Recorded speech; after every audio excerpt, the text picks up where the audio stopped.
Quoting a 2015 article in the New York Times, I quote, "In 1913, former President Theodore Roosevelt, countering a report that he was frequently drunk, testified in a libel suit that one of the few drinks he had since leaving the White House was a mint julep at the St. Louis Country Club. And he said he took only a sip or two. The St. Louis Post-Dispatch found this claim outrageous enough that it printed an editorial basically calling Roosevelt a liar. Quote, who was ever known to drink just part of one of Tom's juleps, unquote, the newspaper asked incredulously. Tom was Tom Bullock, the longtime bartender at the St. Louis Country Club and the first African-American bartender to publish a cocktail manual. That 1917 book, The Ideal Bartender, has just been republished. I got the book right here. I'm a co-author inside of this one. This is The Ideal Bartender by Mr. Tom Bullock, the Centennial Edition. Originally published in 1917. If you guys want this book that has 174 old school classic recipes inside of it, you guys want a good cocktail book, mixology book, this one is available now on Amazon.com in hardcover, paperback, and ebook format. This book features the very mint julep that Theodore Roosevelt had, in which he had to protect himself in court and pretty much was a liar to try to make a claim that he was not drunk after drinking one of these mint juleps. We are making that mint julep today.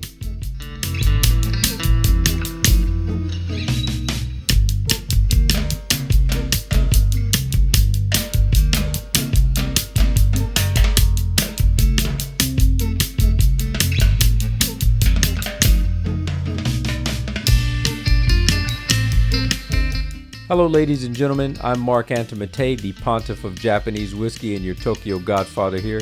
Today we're going to recreate that famous mint julep that Teddy Roosevelt was so drunk on. Now I'm going to do this just a little bit ghetto style because at my work, the restaurant that I work at on Saturdays doing some bartending, I happen to leave my muddler there, so I'm just going to have to use a simple bar spoon, and I'm gonna have to use this to muddle things up. It's gonna take me a little longer than usual, but I could still get the job done. So anyways, the first thing that we're going to do, we're going to take a little bit of mint and we're going to put it, if you have a silver cup, put it in the bottom of your silver cup. Mine is copper, whatever. This is the one that I'm going to use today because it's the one that I have on hand. And this is what I found at the supermarket just about an hour ago. All they had was spearmint, but is pretty good. Okay, so we're gonna take at least half of this out. Let's see. Let's take one little small leaflet like this, and let's throw this inside of the bottom here. Once we drop that in, now you don't want to bruise the mint. You just want to be very gentle with it. We're just gonna muddle it up by just squeezing it, pushing on it just a little bit. You want to get those mint juices to come out of the leaf and go into the bottom of the cup. So like I said, don't bruise it, but just push down on it and just squeeze that stuff out. All right, I think I'm doing a pretty good job here with just this end right here. All right, after you're done doing that, next we're getting ready to handle some sugar. This is going to call for, I could smell that spearmint already. That's beautiful. We're going to put one, yeah, there we go. Unscrew the top of this. We're going to put 1 cube of sugar. Here we go right there. Drop that in. Let's put the top back on that. We don't want anything getting into that right there. After you put that 1 cube of sugar, you have your pony. You're going to put half a pony of water on the inside. Next, you are going to muddle up the cubed sugar the same way that you pretty much did the mint. So I just kind of scooted the mint to the side with this, and now I'm just going to press on the sugar by itself until I get this nice and dissolved inside of there.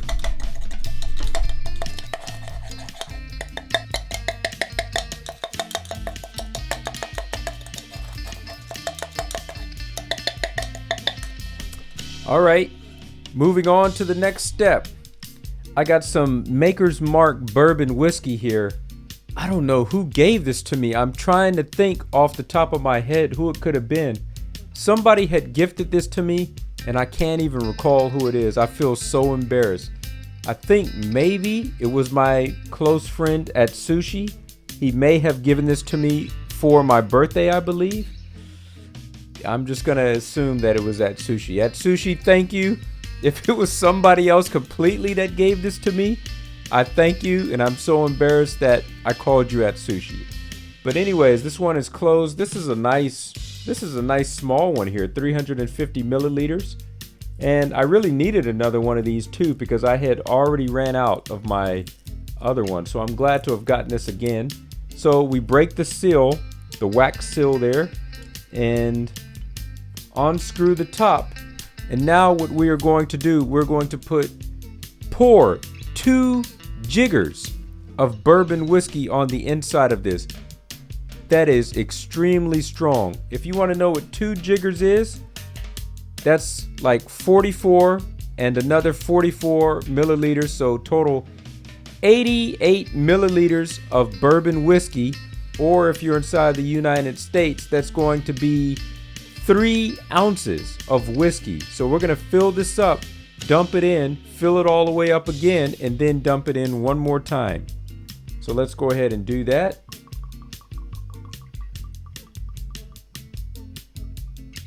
There goes my first pour of 1.5 ounces. Here goes my second pour of 1.5 ounces. All right. Extremely strong. Yep. So what Theodore Roosevelt had said, he lied. He said he only had 2 sips of this mint julep and left. And they believed it was a lie because who could only take 2 sips of this? All right. So next up, after we got the bourbon inside of there, you fill up the remainder of this silver cup with ice. Crushed ice, that is. Crushed ice or fine ice, you can call it. This is store-bought. So this is good grade ice. And I should have broken this up a little bit. Excuse me. I'm going to have to knife this thing up real good.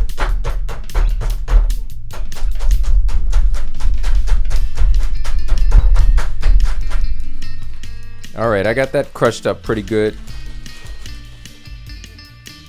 Let's start filling this all the way to the top.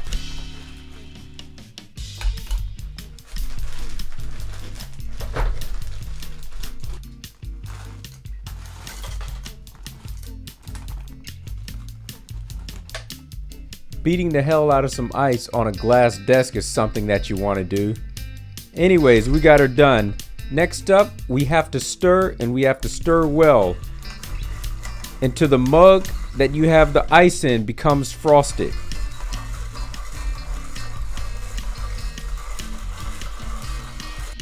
Wow, my fingers started getting stuck to this cold frosted copper mug.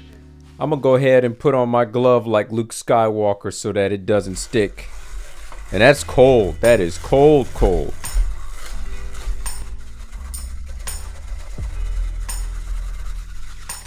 Take a look at that. That is frosted. Woo! Oh man, that is cold. Alright, after you've done all that, next you're going to decorate with 1 bouquet of mint. So we just go ahead and just stick that on top for decoration there. And there you have it. You have one of Tom Bullock's mint juleps. Man, that is cold. Woo! Woo, that's cold. I'm gonna have to put on my other glove now, become Anakin Skywalker. So, To finish it off, you stick a little straw inside of there, and now you have one of Tom Bullock's famous mint juleps. Delicious, sweet, strong, powerful. Kentucky Derby might be over with, but it's never a time to stop making mint juleps. I have to be honest with you, friends, that is a very strong drink. This is 3 ounces of 90 proof bourbon whiskey inside of here, so you really need to drink careful with this one. But anyways, I'm going to close out this video. That is my how to make a mint julep, and this has been a 100-year-old recipe being remade inside of this video. I hope you guys appreciated it. If you found this video entertaining or helpful in the least bit, make sure you give me a thumbs up. If you want to tell me how you make your mint juleps, please leave a comment down below, and I will see you guys in the next one. So let's close this out. Salute to you wherever you may be out inside the world. If you guys are drinking, make sure that you drink responsibly. And as always, gentlemen, you guys know what to do. Keep it classy. I'm out.